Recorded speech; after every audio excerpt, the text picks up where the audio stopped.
Kalau untuk data wilayah ada di Jawa Timur, kira-kira berapa ya jumlah warga yang membutuhkan hunian yang layak? Negara harus hadir, pemerintah harus hadir, memberikan ketersediaan perumahan bagi warga masyarakat. Kebutuhan rumah itu menjadi kebutuhan urgen bagi mereka daripada kontrak. Ya, kalau habisnya banyak. Ya, habisnya juga banyak.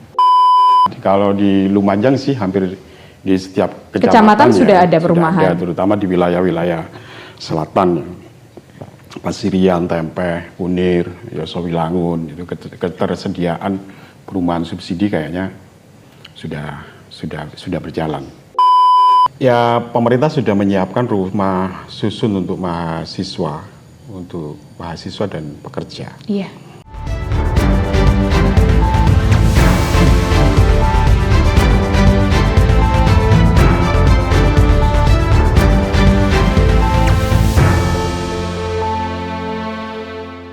Halo pemirsa ABI TV dimanapun Anda berada, hari ini merupakan satu momen yang sangat menyenangkan karena kita ada di dalam ABI TV in Podcast. Dan podcast kita bukan sembarang podcast, tapi podcast yang dimana bukan sekedar bicara, lebih dekat, lebih paham, karena narasumber kita nggak main-main ya, bersama dengan anggota DPRD Provinsi Jawa Timur. Kita bisa membayangkan kalau sebuah dunia di mana setiap orang itu tidak melihat latar belakang, bahkan juga status sosial, mereka memiliki hunian yang aman dan juga nyaman. Ini menjadi salah satu visi di mana menentukan inti dari topik yang akan kita bahas ini berkaitan tentang perumahan adil dan juga merata, solusi hunian di tengah urbanisasi. Urbanisasi adalah perpindahan dari masyarakat dari desa ke kota secara besar-besaran, dan ini akan memberikan dampak yang secara signifikan terhadap kemudian munculnya perumahan-perumahan dan bahkan juga lahan-lahan yang ada di sekitar, terutama persawahan, lahan-lahan perkebunan ini menjadi sempit karena apa? Hadirnya perumahan-perumahan yang kemudian itu juga perlu kemudian dikaji ulang. Bersama dengan Komisi D DPRD Pemprov Jatim, di sini ada Bapak Haji Anang Ahmad Saifuddin yang akan menjelaskan secara detail. Namun sebelum kita diskusi bersama dengan beliau, kita sapa dulu karena beliau sudah hadir di tengah-tengah kita. Assalamualaikum. Waalaikumsalam warahmatullahi wabarakatuh. Alhamdulillah. Pak Anang sehat nih? Alhamdulillah. Alhamdulillah. Kebetulan beliau ini ada di Jatim 5 ya? Ya. Jatim 5 itu meliputi Lumajang dan juga Jember. Sangat luas kalau coverage wilayahnya, sehingga beliau benar-benar melakukan penataan yang sangat-sangat benar-benar kita bisa bilang itu terstruktur. Sehingga artinya peran Komisi D di sini kalau berkaitan tentang pembangunan ini pasti berbicaranya pasti sangat luas sekali ya, lebar sekali. Tapi kita hari ini berkaitan tentang perumahan adil dan juga merata dan solusi hunian di tengah urbanisasi. Mengapa tema perumahan ini menjadi hal yang perhatian khusus ya untuk Komisi D terutama? Seperti apa ini, Pak Anang?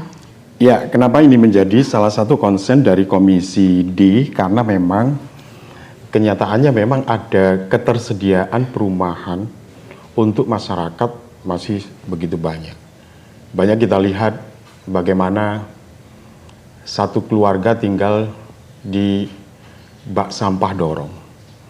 Bak sampah dorong itu adalah mereka para pemulung yang kemana-mana ya itu tempat bekerjanya dan sekaligus tempat tinggalnya. Di sisi lain, tidak sedikit yang warga negara kita, masyarakat kita yang masih tinggal di kolong jembatan. Ada kisah pilu tentang anak yang ditinggal oleh kedua orang tuanya karena memang orang tuanya tidak bertanggung jawab dalam keadaan miskin. Mereka dituntut untuk bekerja jauh dari tempat tinggalnya, sehingga anak itu tinggal di sebuah gubuk yang ala kadarnya dan mereka harus survive. Mana lagi harus mengasuh anak-anaknya. Itu adalah potret lingkungan kita, potret dari masyarakat kita. Masih ada yang begitu. Di sisi lain, tidak sedikit kita melihat mereka tinggal di bantaran sungai. Itu karena kondisi, Pak? Karena satu kondisi yang memang mau tidak mau mereka ya itu tempat pilihan yang harus dijalani. Ada di tepi rel kereta api, rumah-rumah kardus, dan itu nyata ada dan kita lihat bersama. Nah, oleh karena itu negara harus hadir, pemerintah harus hadir, memberikan ketersediaan perumahan bagi warga masyarakat. Program pemerintah RI misalnya menyiapkan 3 juta rumah layak huni untuk warga masyarakat. Kita sangat mendukung sekali. Mungkin Jawa Timur yang penduduknya begitu banyak dan angka kemiskinan orang tidak punya rumah juga banyak, tidak sedikit, maka ya itu menjadi bagian dari konsentrasi kita bagaimana masyarakat ya diberikan perumahan yang layak huni. Perumahan yang adil dan juga merata. Kalau berbicara mengenai itu, kalau untuk data wilayah ada di Jawa Timur, kira-kira berapa ya jumlah warga yang membutuhkan hunian yang layak? Kalau tadi beliau Pak Anang menceritakan yang mereka tinggal di bantaran sungai, kemudian yang itu kan tidak layak secara. Kalau peran Komisi D di sini seperti apa untuk menangani hal tersebut? Saya data konkretnya, data persisnya itu tidak, ini ya belum dapat data konkretnya, tapi dari berbagai media sosial, dari pemberitaan yang berkembang, itu kan kita semuanya bisa menyaksikan itu. Masih ada sebagian dari saudara-saudara kita yang memang tinggal di tempat yang tidak layak, nggak ada toiletnya, nggak ada kamar mandinya, ya sudah di gubuk-gubuk ala kadarnya itu. Kalaupun dekat sungai ya dia mandi di sungai, kemudian cuci baju di sungai, kemudian ya beol juga di sungai, kan begitu. Sangat jorok ya. ya begitulah. Atau kalau kita misalnya, nah itu artinya masih ada ketersediaan perumahan ini. Belum lagi misalnya ada banyak orang punya rumah tapi juga tidak punya kamar mandi, sehingga mandinya ya di sungai, mandinya di sungai. Dan itu saya pikir harus menjadi perhatian kita bersama, terutama pemerintah Provinsi Jawa Timur, agar bisa menyediakan perumahan bagi mereka. Pak Anang, apa tantangan terbesar dalam penyediaan perumahan khususnya untuk rakyat ini? Iya, tentu lahan. Pertama, lahan yang harus dipilih ya lahan yang jauh dari bencana. Kalau rumah itu dibangun, kemudian setiap kali hujan kebanjiran kan, berarti kan ya juga problem. Kemudian jauh dari tempat bencana, kalau misalnya di Lumajang ya jauh dari erupsi Semeru. Karena Semeru kan tidak unpredictable, jadi sewaktu-waktu bisa erupsi. Nah, misalnya juga tidak masuk wilayah gempa. Nah, gempa itu kan ada titik tertentu, satu wilayah yang memang sering terjadi gempa. Kemudian lahan itu harus menghindari lahan hijau yang memang tidak bisa dibangun apapun, perumahan, gedung, hotel tidak bisa dibangun di situ karena itu memang wilayah pertanian. Kemudian rumah yang layak bagi mereka ya tentunya ya nggak kehujanan, ada dapurnya, persyaratan untuk rumah layak ya. Iya, ada kamarnya, kemudian ada kamar tempat MCK-nya itu kan. Kemudian airnya juga, ketersediaan air bersih juga terpenuhi. Artinya persyaratan untuk kemudian rumah layak huni adalah harus terpenuhi itu. Iya. Ketika kemudian tidak ada, berarti langkah dari Komisi D memfasilitasi atau bagaimana? Iya, negara kan namanya negara juga tidak mungkin rela melihat masyarakatnya harus tinggal terlantar di kolong jembatan, di bantaran sungai, kemudian di tengah-tengah hutan, begitu kan. Maka bagaimana mereka juga punya tempat yang layak, nah itu tugas pemerintah.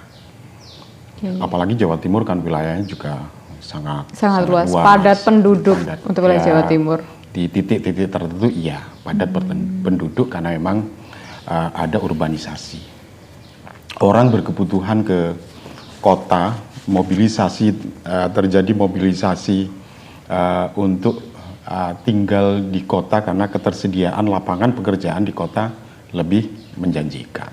Sehingga lambat laun mereka harus tinggal di kota-kota tertentu. Iya. Kalau tadi berbicara mengenai perumahan yang kemudian artinya bisa memberikan kenyamanan kepada masyarakat, terutama mereka yang tidak memiliki hunian.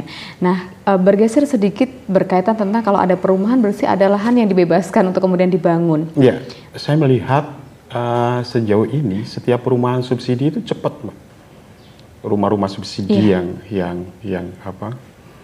disediakan itu, padahal tempatnya juga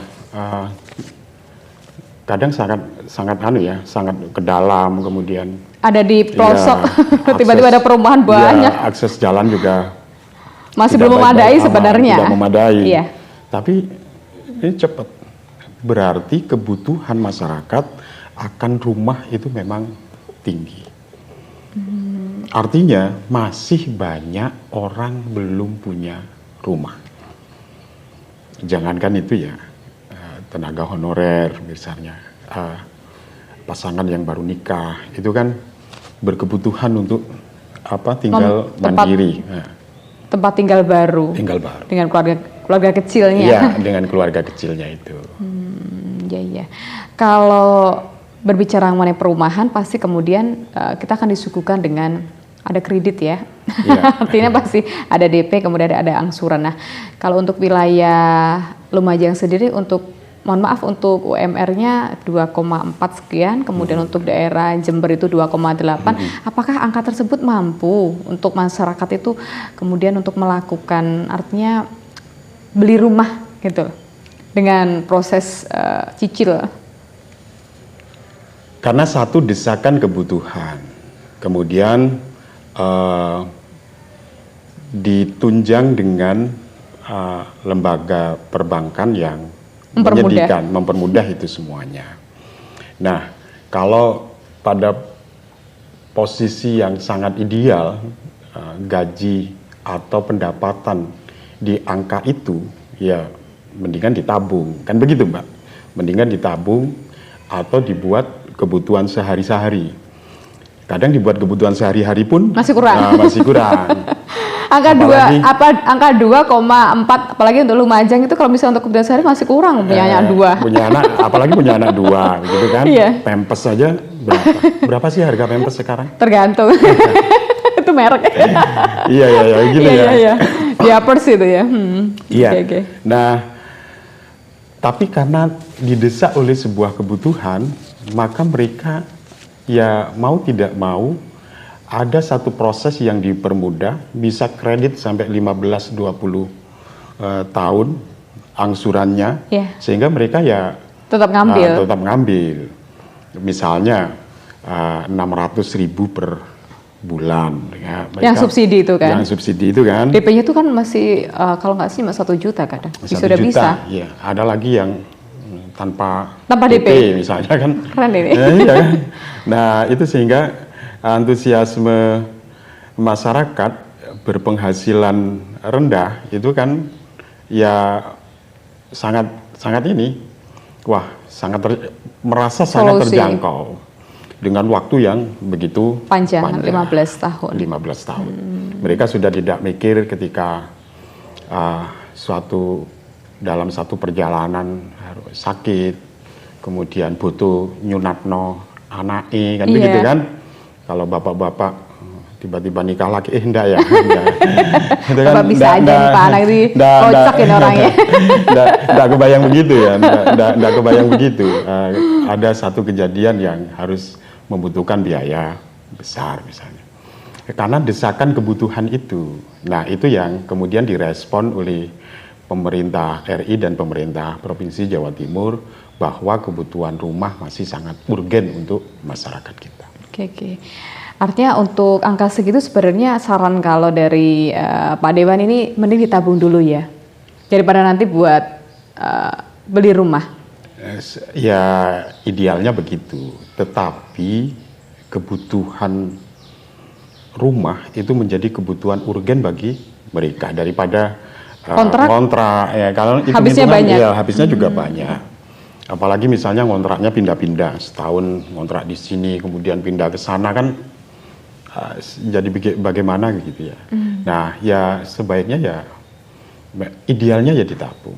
Artinya angka gaji, angka honor di Indonesia ini secara makro itu masih belum pada angka mensejahterakan masyarakat. Coba bayangkan kalau honorer digaji 20 juta begitu kan? Per bulan. Ini pasti semuanya akan sejahtera ini Pak Dewan. Pasti akan sejahtera. Iya. Tapi pada kenyataannya honornya di bawah itu. Iya, karena kemampuan daerah kan beda-beda. Ya beda-beda. Oke. Sangat menarik sekali kalau kita berbicara mengenai perumahan yang kemudian ini berkaitan tentang urbanisasi. Karena banyak sekali di situ juga lahan-lahan yang kemudian pada akhirnya beralih fungsi dari lahan pertanian menjadi perumahan, dari lahan perkebunan menjadi perumahan. Itu sebenarnya akan ada dampak sosial ke depan tidak? Artinya ketika kemudian banyak lahan yang kemudian ditebas jadi perumahan, akhirnya nanti artinya untuk, mohon maaf ya, kalau untuk seperti padi kan produksinya akan menurun, itu ada dampak ke depannya tidak nanti? Iya, dampak ada. Maka harus ada skema yang, karena ini keniscayaan yang nggak bisa dihindari. Nggak bisa dihindari ya? Orang butuh rumah, orang butuh hunian, gitu kan. Di sisi lain kita harus tetap menjaga ketahanan pangan kita misalnya. Nah, tapi di sisi lain juga orang yang mau bekerja di pertanian, terutama yang muda-muda, itu juga kan lambat laun sudah mulai ada satu pergeseran. Orang sudah melihat jadi petani itu sudah tidak perspektif lagi. Mereka lebih ke industri. Atau jadi content creator. Iya, jadi tenaga kerja. Mereka kan tidak mau berproses dari nyangkul, membajak, menanam, memupuk, merawat, gitu ya. Bagaimana terhindar dari tikus, bagaimana hama tanaman bisa teratasi. Mereka kan dinamika itu kan mulai menghindari itu. Karena memang generasi hari ini ya memang generasi yang simple. Mereka tidak suka bertani maksudnya? Ya, artinya simple. Saya bekerja, berangkat pagi, pulang sore, setiap bulan gajian. Dapat gajian. Begitu kan? Iya. Sambil lalu ya ngonten-ngonten lah. Biar tambah cuan. Iya. Pagi sambil masak juga jadi konten, gitu kan? Iya. Sambil bertaruh di situ, siapa tahu juga dapat royalti dari setiap kontennya. Ketika kemudian tadi ada satu pertanyaan yang mungkin belum terjawab ini. Semakin menyempitnya lahan pertanian, otomatis kan membuat yang namanya pangan ini akan juga jumlahnya akan, artinya ketersediaannya kan sangat semakin kecil. Apakah nanti akan berdampak kepada harga-harga kebutuhan pokok yang kemudian naik atau bagaimana? Ya, makanya pemerintah kan harus punya skema baru menghadapi tantangan yang seperti itu. Tantangan yang tidak terhindarkan. Nah, misalnya pemerintah RI membuka lahan pertanian di Papua. Baru yang jumlahnya berjuta-juta hektar. Nah, itu kan bagian dari upaya untuk menjaga ketahanan pangan kita.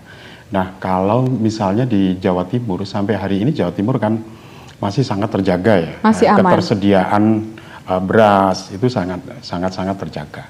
Selagi beras tidak impor, gula tidak impor, maka petani kita pasti akan sejahtera. Harga beras, harga padi stabil, dan harga gula juga akan stabil. Tapi ada kebijakan impor itu yang bikin babak belur petani kita. Berarti artinya untuk meningkatnya harga kebutuhan pokok itu bukan karena kemudian lahan sawah menyempit, tetapi lahan pertanian menyempit maksudnya, tetapi karena memang pemerintah kemudian mengimpor yang namanya produk pangan kita. Iya, hari ini harga tebu bagus karena memang pemerintah tidak impor gula. Nah, kemudian hari ini juga pemerintah tidak impor beras, makanya dipatok harga gabah itu di 6.500. Tidak boleh turun dari itu. Nah, kalau ini terus intervensi pemerintah untuk menjaga stabilitas harga di bawah di pertanian, saya pikir kesejahteraan masyarakat terus akan meningkat. Petani akan bisa menyekolahkan anaknya, petani juga akan bisa mengkuliahkan anak-anaknya. Nah, problemnya kemudian itu anak kuliah itu mereka enggan untuk melanjutkan perjuangan orang tuanya di pertanian gitu kan. Bagaimana buat kesadaran mereka bagaimana ini kira-kira? Bapakmu petani, ibumu tani, walaupun kamu seorang sarjana. Dan kamu bisa kuliah dari pertanian itu. Bagaimana memberikan kesadaran kepada generasi berikutnya? Iya, hari ini kan sudah ya Mbak, ada banyak potret petani-petani muda yang berhasil, baik itu di dalam negeri maupun di luar negeri. Saya pikir itu menjadi support bagi anak-anak muda kita untuk sadar bahwa pertanian ini penting, pertanian ini menghasilkan, pertanian ini punya masa depan, kira-kira begitu. Menjadi jantung pangan orang Indonesia. Kemudian kuliah di mana-mana, kuliah, kemudian setelah kuliah harus jadi buruh perusahaan-perusahaan asing kan ya. Sayang ya. Sayang sebenarnya ya kan. Mending pulang ke kampung dan meneruskan pertanian orang tuanya. Mengabdi kepada bangsa ya. Kan tentu kalau anak muda karena sudah berbekal pengetahuan yang lebih dari generasi sebelumnya itu kan ya bisa lebih inovatif di bidang pertanian. Loh, kok kita malah jadi ngomong pertanian ya? Ini ya karena memang ini ya nasib. Ada korelasinya sebenarnya. Enggak, pertanian kita kan kasat mata ya memang. Iya. Ini masuk di dalam komisi D bukan ya? Bukan pembangunan, tetapi ada dampak khusus kemudian berkaitan tentang pembangunan perumahan tadi. Dengan adanya otomatis dengan adanya pembangunan perumahan yang besar-besaran itu tentunya juga akan berdampak kepada penyempitan lahan pertanian. Tetapi itu tadi dikatakan oleh Pak Anang bahwasanya sebenarnya bukan masalah harga naik itu bukan karena masalah pertanian, tapi tidak pemerintah mengimpor yang namanya kompleks sih, beras keluar. Kompleks juga ya, diantaranya ya kalau pemerintah berkebijakan impor ya pasti akan berpengaruh terhadap hasil pertanian kita. Oke, kita biar nyambung juga. Nyatanya hari ini kan tebu kita bagus, karena memang pemerintah tidak impor gula. Apalagi misalnya tidak impor beras ya pasti harga gabah di petani-petani kita pasti bagus ya. Apalagi konsisten dengan harga patokan harga 65.000 itu. Nah, itu kan pasti akan semakin naik. Mantap sesuai ini. Dengan kualitas produksi gabah. Iya. Kita kembali lagi berkaitan tentang ketersediaan tentang perumahan tadi, Pak Anang ya. Bagaimana cara Komisi D memastikan pembangunan perumahan tidak hanya berpusat di wilayah kota? Kalau selama ini kita tahu membangun perumahan ya di perkotaan dekat dengan yang namanya fasilitas publik begitu. Ya itu harus bergeser di mana jumlah penduduk di satu kecamatan itu misalnya tinggi. Nah itu lebih diprioritaskan. Misalnya ada satu kecamatan yang penduduknya sampai di angka 60.000 sampai 70.000 misalnya di kecamatan itu, maka pemerintah harus hadir memberikan ketersediaan perumahan di wilayah itu. Tidak malah digeser ke wilayah yang kota yang ramai. Karena mungkin masyarakat di situ itu lebih pekerjaannya ya di situ, aktivitasnya juga di wilayah itu, sehingga mereka juga tidak ada ini sih, kalau rumahnya di wilayah yang jauh, kemudian pekerjaannya di situ kan ya, mereka nggak bisa nabung malahan. Karena habis di jalan buat di jalan itu. untuk Iya. beli bensin atau Beli kemudian juga bensin. untuk naik kendaraan umum ya. Iya betul. Oke. Artinya itu mulai kemudian harus digeser ya. Ya Ketika dengan tadi itu, dengan mana satu wilayah yang penduduknya itu tinggi ya, di situ disediakan perumahan. Pemerintah harus hadir di situ. Nah begitu, tidak malah hanya berpusat di kota berpusat saja. di kota saja. Oke. Kalau untuk wilayah Lumajang memang untuk sebaran perumahannya memang sudah tersebar bukan hanya di wilayah kota. Maksudnya kan kabupaten ya. Bukan hanya berpusat pada di pemerintahan aja. Kalau misalnya di wilayah pemerintahan kan itu kantor-kantor dekat pemerintah kan memang ramai. Apakah kemudian sudah mulai menyebar ke seluruh daerah? Iya, kalau Pedalaman iya, itu sudah kalau perumahan di Lumajang, ya? Kalau di Lumajang sih hampir di setiap Kecamatan ya, sudah ada perumahan. Sudah ada, terutama di wilayah-wilayah selatan, Pasirian, Tempeh, Kunir, Yosowilangun, itu ketersediaan perumahan subsidi kayaknya sudah berjalan. Kalau untuk wilayah Jember juga sama? Ya, kayaknya merata. Mulai Kencong, mana wilayah ini sudah ada ketersediaan perumahan subsidi. Sehingga itu menjadi salah satu solusi begitu ya, buat masyarakat bahkan juga pasangan baru yang ingin memiliki rumah. Ini bisa didapatkan secara mudah, artinya tidak hanya berpusat ke kota. Tapi kalau misalnya kerjanya di kota, kemudian rumahnya ada di jarak terlalu jauh tadi juga menjadi dilema juga ya? Bisa begitu, iya. Ya makanya kan biasanya orang itu kan tinggal hari ini dia tinggalnya di mana, pasti aktivitasnya ya di situ kan, di persekitaran situ. Oke, baik. Ini menarik sekali kalau kemudian kita bahas lebih detail lagi ya, berkaitan tentang perumahan yang kemudian ini menjadi salah satu solusi terbaik perumahan dan yang adil dan juga merata, dan ini kalau bisa untuk pembangunannya alhamdulillah untuk wilayah yang menjadi dapil beliau ini semua sudah rata. Apalagi ini terlihat kalau di sebelahnya rumah beliau ini sudah ada perumahan walaupun masuk ke dalam ya. Iya. Sehingga menjadi bukti kalau sebarannya itu sudah benar-benar merata. Indikatornya berarti dilihat dari data atau dilihat dari apa ini, Pak Anang ini? Iya, kalau nanti Mbak Cindy tak ajak jalan-jalan keliling rumah. Boleh ini. Bisa menyaksikan langsung. Melihat secara langsung ya. Pak Anang, apakah ini ada program inovatif khususnya untuk Komisi D atau juga bermitra ini terkait tentang bidang perumahan? Ya, pemerintah sudah menyiapkan rumah susun untuk mahasiswa dan pekerja. Iya. Nah, di samping itu juga pembangunan untuk rumah tidak layak huni. Nah, itu yang terus kita awasi dari Komisi D agar memang benar-benar tepat sasaran. Rumah-rumah yang kan banyak Mbak, rumah-rumah yang tidak layak huni. Nah itu ada support dari pemerintah Provinsi Jawa Timur untuk bisa dibangun agar rumah itu menjadi layak.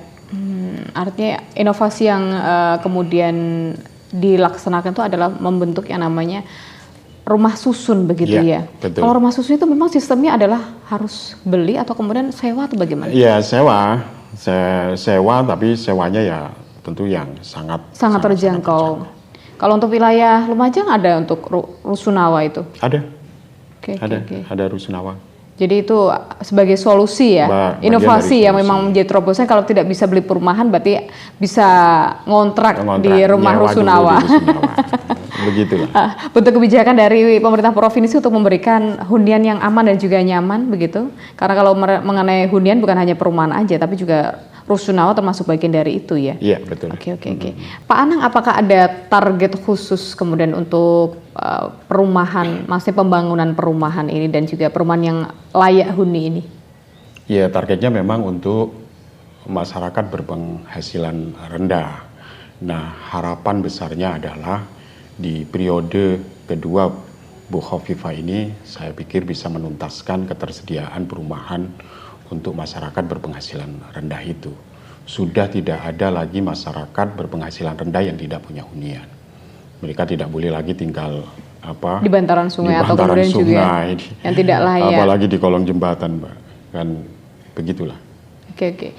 Itu merupakan solusi bagi mereka, dan kita tahu bahwasanya kalau semakin setiap tahun kan jumlah penduduk mulai peningkatan, tapi Ya, pasti. tidak berimbang dengan kemudian ketersediaan rumah. Oke, itu menjadi salah satu konsen dari Komisi D Ya. untuk kemudian melakukan percepatan untuk ketersediaan yang namanya perumahan, apalagi maraknya isu sosial urbanisasi, ya. Karena urbanisasi ini tidak bisa dicegah. Karena karena mereka itu berbondong-bondong ke kota, karena mungkin artinya apa ya, lapangan pekerjaan yang ada di desa itu tidak ada, atau seperti apa ini, Pak? Ya, itu makanya saya harap juga merencanakan tata ruang yang yang baik pemerintah Provinsi Jawa Timur, terutama kawasan-kawasan perindustrian itu mulai digeser, mulai dipetakan benar, sehingga tempat-tempat industri itu tidak di kota-kota besar saja, tapi di wilayah-wilayah kabupaten kota yang di pinggiran juga disediakan lapangan pekerjaan yang menghindari mereka untuk melakukan urbanisasi. Nah, kalau misalnya mobilisasi orang untuk pindah ke kota itu tidak bisa dicegah, maka ya begitulah. Nah, artinya tidak ada pemerataan lapangan pekerjaan sampai ke daerah-daerah, ya pasti akan tidak terhindarkan. Berarti khususnya untuk pemerintah daerah itu, untuk yang pedalaman berarti harus disediakan lapangan pekerjaan. Mereka kan kadang kalau di desa itu bingung, nggak bisa ke sawah, mau usaha agak sulit karena memang aksesnya sangat di dalam. Atau misalnya karena sudah sarjana, kemudian kan gengsi, malu kan, mau mikul pacul ngono kan, nggawa brujul ngono kan, malu. Atau bercocok tanam gitu kan, malu. Image gitu ya. Image. Karena sebagai seorang sarjana. Baik, Pak Anang, menarik sekali kalau kita hari ini berbicara mengenai perumahan adil dan juga merata, solusi hunian di tengah urbanisasi. Ingin sih kita membahas sampai tuntas ya, tetapi kalau kita membahas tuntas ini kayaknya RTM juga nggak memadai waktunya gitu ya. Terakhir dari Pak Anang terkait tentang topik hari ini, perumahan adil dan merata, closing statement dari harapannya ya memang ke depan ketersediaan perumahan untuk masyarakat berpenghasilan rendah itu bisa dioptimalisasi, sehingga tidak lagi ada masyarakat kita yang tinggal di bantaran sungai, yang tinggal di kolong jembatan, atau ada di tengah hutan. Nah, ketersediaan itu harus tuntas bisa disediakan oleh pemerintah Provinsi Jawa Timur. Baik, terima kasih, singkat padat jelas, dan insya Allah semoga kedepannya untuk wilayah Provinsi Jatim semua bisa merata untuk perumahannya, dan warga bisa menikmati dan mereka bisa hidup dengan layak dan seharusnya begitu. Terima kasih Pak Anang hari ini sudah menyediakan waktu untuk kita, dan semoga bisa memberikan banyak sekali solusi kepada masyarakat khususnya untuk wilayah Jawa Timur di Dapil 5 begitu ya. Baik, saya Cindy Hasa harus menyudahi kebersamaan kita dalam ABTV in Podcast, dan terima kasih untuk kebersamaannya. Kita akan bertemu kembali dalam segmen yang tentu lebih menarik lagi. Saya Cindy Hasa pamit. Assalamualaikum warahmatullahi wabarakatuh dan sampai jumpa.